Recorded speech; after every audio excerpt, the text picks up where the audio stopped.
가이사랴 고넬료의 집에서 일어났던 사건으로 인해서 예루살렘 교회가 이방인들을 인정하게 됩니다.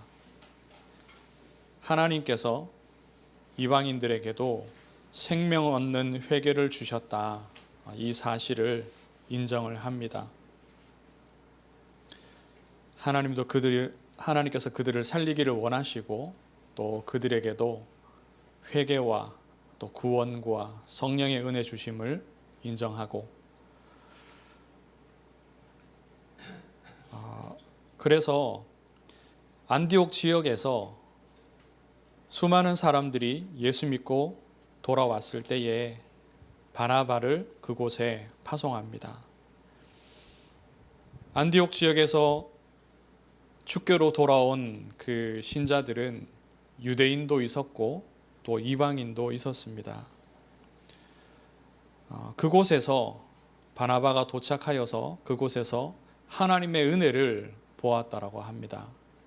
하나님의 은혜를 보고 너무 기뻐서 물론 혼자서 사역을 할 수도 있었을 텐데요. 동력하기 위해서 사울을 데리러 다소로 갑니다. 사울을 데려와서 안디옥에 교회를 세우고 함께 목회를 하는 거죠. 하나님이 은혜를 주셔서 그 안디옥 교회가 아주 빠르게 성장하도록 만드십니다.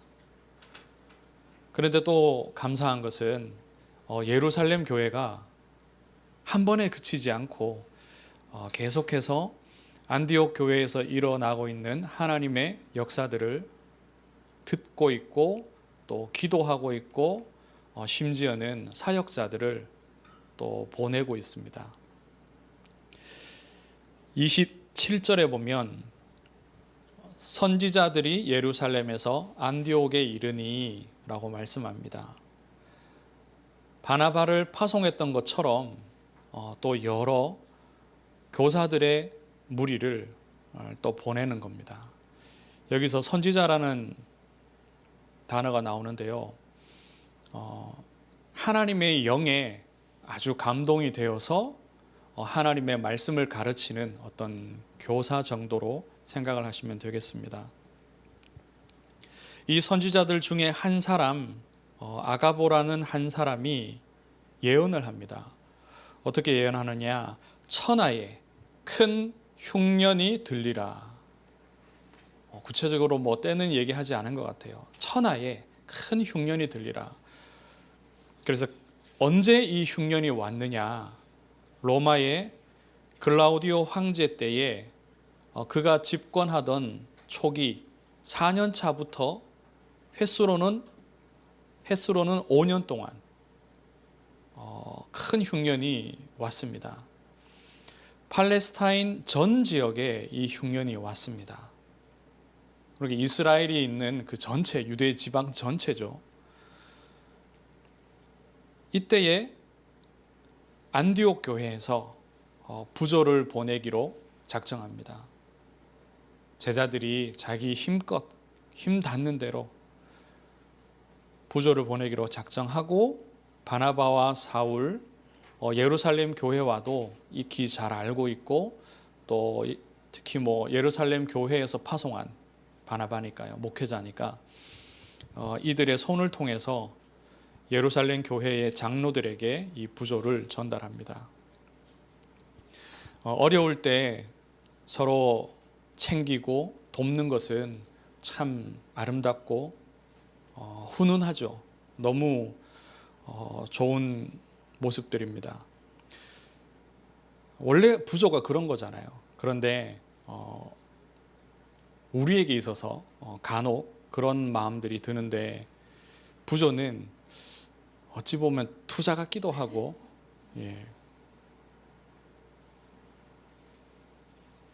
내가 누군가에게 주고 또 내가 받을 어떤 기회가 왔을 때 돌려받는 것 같은 그런 생각들도 하게 됩니다. 둘 다 아닌 것 같아요. 하나님이 오늘 이 본문을 통해서 이 사건, 흉년을 보내시고 안디옥 교회는 부조를 보내고 또 예루살렘 교회는 그 부조를 받게 하시는 이 일을 통해서 하나님이 원하시는 것이 무엇이냐, 하나님의 뜻이 무엇이냐, 우리가 말씀을 잘 받기를 원합니다. 첫째로 그리스도 안에서 교회들은 연합하라는 겁니다. 안디옥 교회가 일방적으로 부조를 보낸 것 같지만 서로를 예루살렘 교회도 안디옥 교회를 인정하고 또 안디옥 교회도 예루살렘 교회를 인정하는 그러한 관계가 마음들이 바탕에 있습니다. 29절에 보면 제자들이, 안디옥 교회의 제자들이죠. 안디옥 교회의 제자들이 각각 그 힘대로 유대에 사는 형제들에게,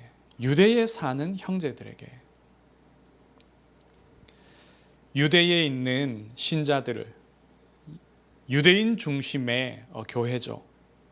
그들을 한 형제로 바라보고 있는 겁니다. 마음에 그렇게 담고 있는 거예요.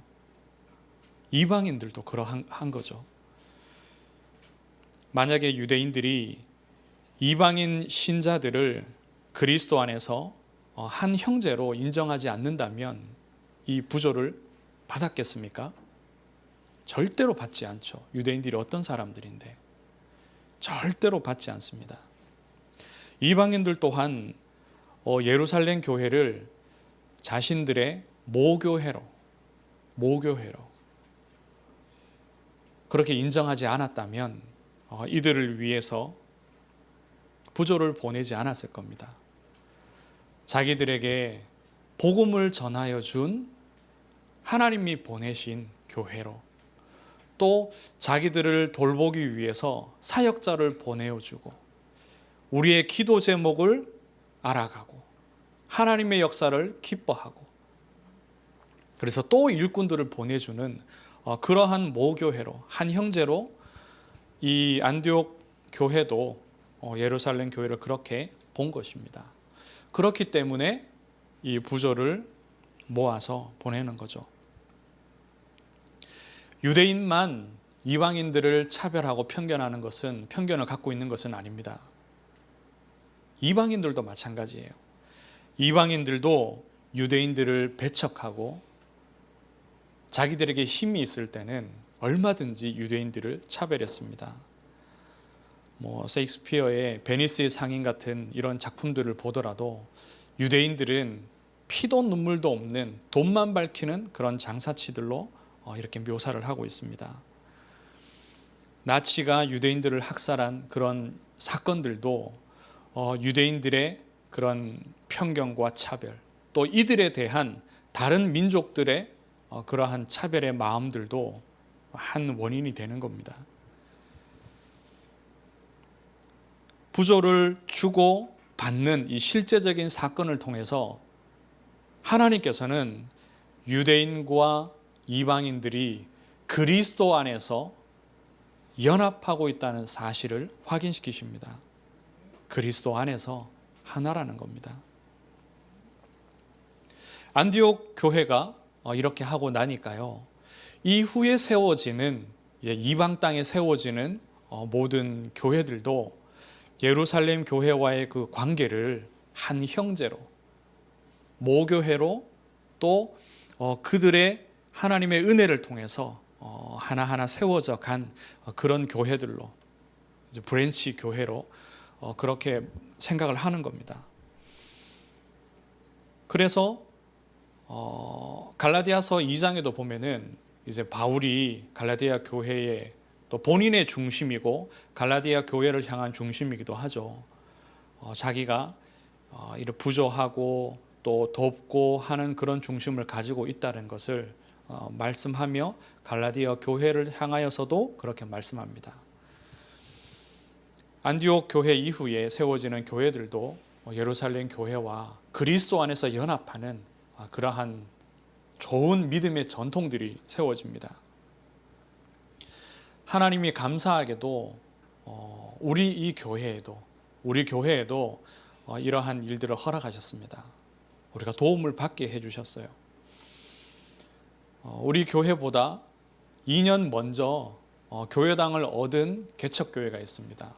저와는 신학교에서 동기인 목사님이 목회하는 교회인데 우리가 가정에서 예배를 드릴 때에 이미 그 교회는 이제 교회당을 얻고 한 1년 정도? 2년이 안 되었던가 아마 그런 것 같아요. 이제 막 시작하여서 하나님이 교회당을 가진 채로 예배하게 하시고 그렇게 하셨습니다. 한 1년, 2년 정도 지났을 즈음부터 주보에 우리 교회 이름을 이렇게 딱 적어 놓고요. 제 이름도 적고 그렇게 하면서 계속 기도를 한대요. 한편으로는 감사하면서도 한편으로는 뭐 이렇게까지 하나 약간 민망하기도 하고 좀 그랬습니다. 그런데 시간이 지나고 보니까요.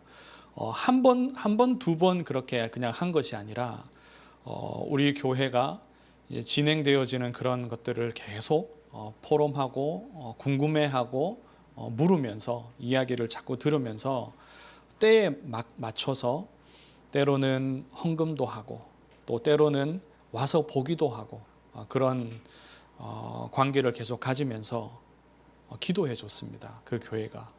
그리고 아시다시피 작년 말에도 그 교회가 특별히 이렇게 헌금을 모아서 미자립으로 있는 개척교회 2군데를 이렇게 후원을 했어요.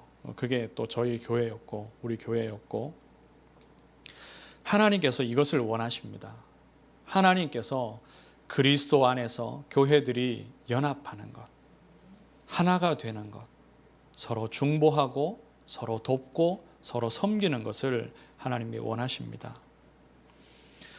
한국 교회 안에도 경제적으로 어렵거나 또는 지도자의 문제나 또는 다른 어떤 사회적인 문제가 불거질 수도 있고요. 여러 가지 문제로 인하여서 어려움을 당하는 그런 교회들이 많이 있습니다. 지도자들도 있고요. 또 성도들도 있고 다락방 전도운동을 함께하는 교회들에도 그런 일들이 많이 있습니다. 그럴 때 우리는 어떻게 해야 되느냐? 기도해야 됩니다. 왜냐하면 우리가 지금 현재로서 도울 수 있는 것이 기도이기 때문에 그래서 가장 먼저 기도해야 됩니다.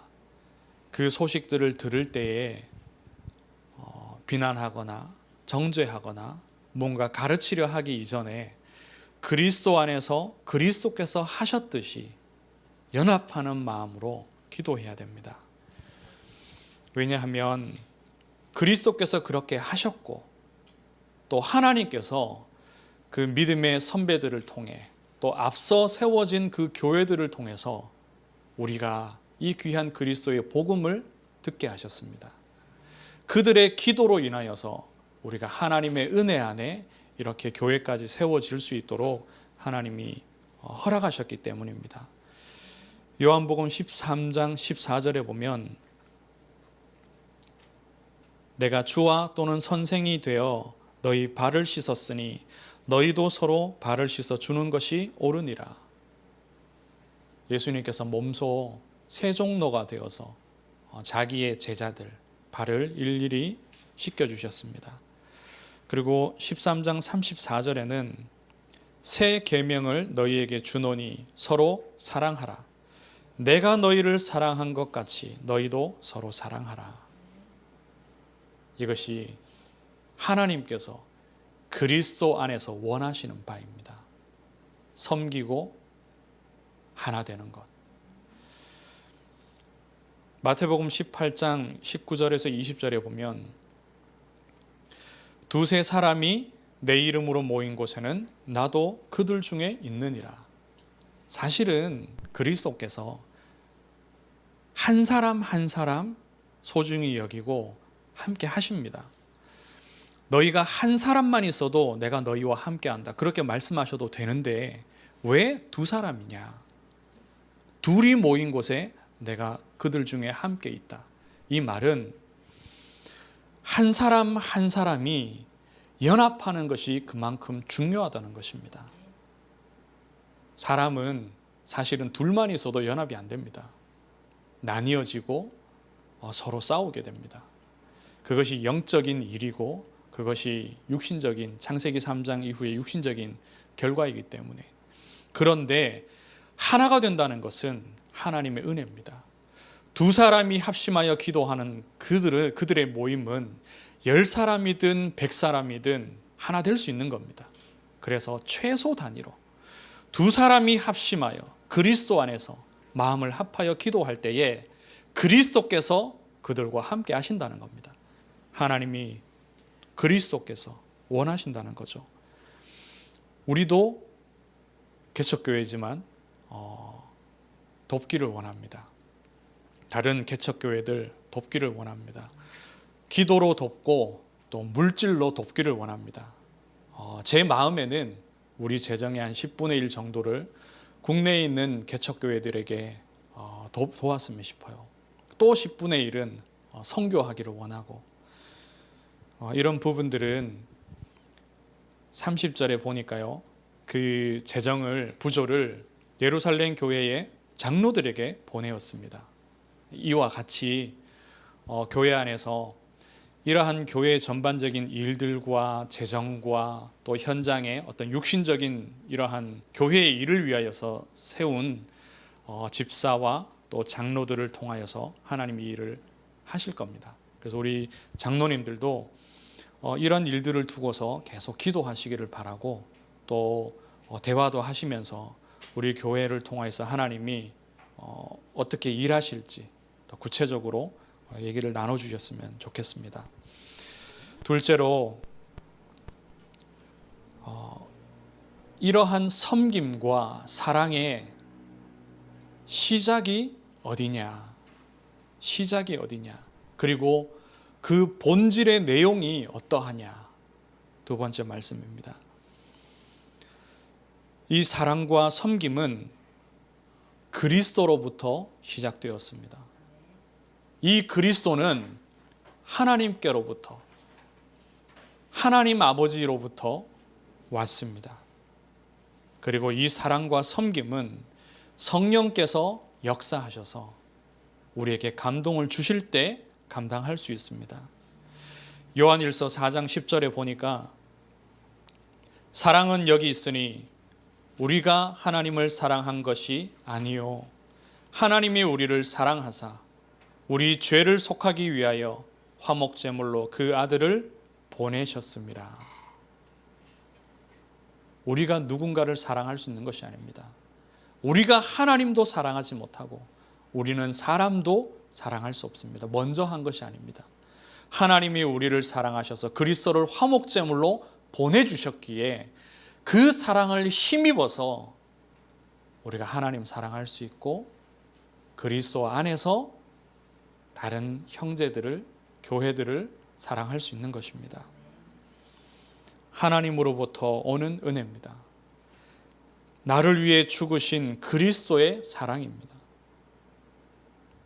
우리가 하는, 세상이 하는 것과 같은 그런 부조가 아닙니다. 이것은 세상이 하는 것과 같은 그런 사랑과 그런 섬김과 그런 헌신이 아닙니다. 이것은 그리스도께서 우리를 위하여서 섬겨주신 것, 우리를 위하여서 베푸신 그 사랑은 차원이 다른 겁니다. 어떤 사랑이냐? 우리 죄를 씻기 위하여서 자기의 생명을 내어놓으신 사랑입니다. 우리가 아무리 애쓰고 아무리 나눠주어도 인생의 죄 문제 해결할 수 없습니다. 설사 내가 가진 생명을 내어놓는다 하더라도 인생의 영적인 문제, 죄 문제를 해결할 수 없습니다. 그런데 그리스도의 생명은, 죄 없는 그리스도의 그 생명은 우리의 죄를 해결할 수 있는 사랑입니다. 희생입니다. 그리스도의 그 섬김과 그 사랑은 부활의 사랑입니다. 그리스도께서 부활하심으로 우리를 죄와 사망과 저주에서, 사단의 권세에서 우리를 건져내셨습니다. 그리스도의 그 사랑은 우리를 위하여서 사단의 머리를 깨뜨리신 사랑입니다. 세상의 어떤 부조도, 세상의 어떤 봉사와 어떤 나눔과 헌신도 우리 인생의 영적인 문제를 해결할 수가 없습니다. 그리스도께서 우리를 사랑하사 십자가에서 죽으셔야 되고 사흘 만에 부활하셔야 되고 사망을 이기셔야 되며 사단의 권세를 깨뜨려 주셔야 됩니다. 우리가 아무리 누군가를 위해서 희생한들 그 사람의 인생과 운명을 쥐고 있는 사단의 역사를 이길 수가 없습니다. 항상 영적으로 보아야 됩니다. 우리가 작은 교회지만 우리도 쓰기에 부족하지만 우리의 것을 나누어서 어느 교회를 돕는다 할지라도 그리스도의 역사가 아니면은 우리가 아무리 도와도요 무너집니다.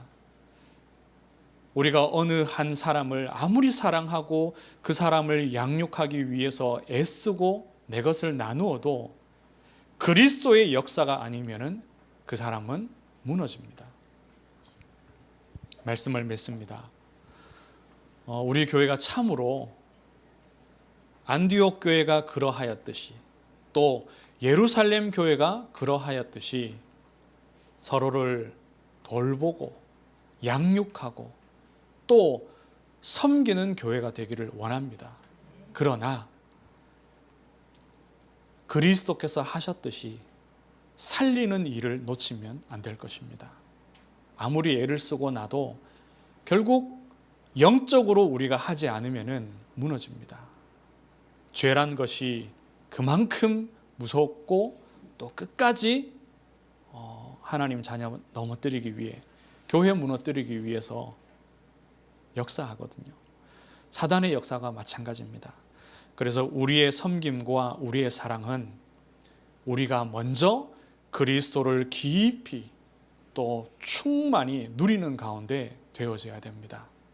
그렇지 않으면 세상에서 우리가 하던 것이 금세 우리의 마음에 들어오죠. 아까운 마음이 들고 우리가 이만큼 했으면 우리에게는 더 큰 은혜가 와야 될 것이 아니냐. 우리가 이만큼 너희에게 헌신했으면 언젠가는 너희도 우리에게 갚아야 될 것이 아니냐. 이런 섬김으로 끝나고 맙니다. 그래서 우리는 정말로 그리스도 안에서 그리스도께서 하신 영적인 섬김, 사랑, 그리고 살리는 그 사역이 되어야 할 것입니다. 그리스도를 더 깊이 누리시고 그리스도의 사랑과 섬김으로 충만하여지기를 주의 이름으로 축원합니다. 하나님 은혜를 감사합니다. 하나님의 섬김을, 하나님의 은혜를, 그리스도를 통한 그 하나님의 은혜를, 그리스도의 그 사랑과 섬김을 하나님 깊이 깨닫게 하시고 또 우리의 마음에 충만하여지게 하여 주옵소서. 성령께서 참으로 역사하셔서 하나님이 우리에게 원하시는 그러한 사랑과 섬김을 또 베풀 수 있고 나눌 수 있고 줄 수 있는 교회가 되게 하여 주옵소서. 우리의 삶이 참으로 그리스도와 같이 그렇게 되게 하여 주옵소서. 살아계신 예수 그리스도 이름으로 기도드리옵나이다. 아멘.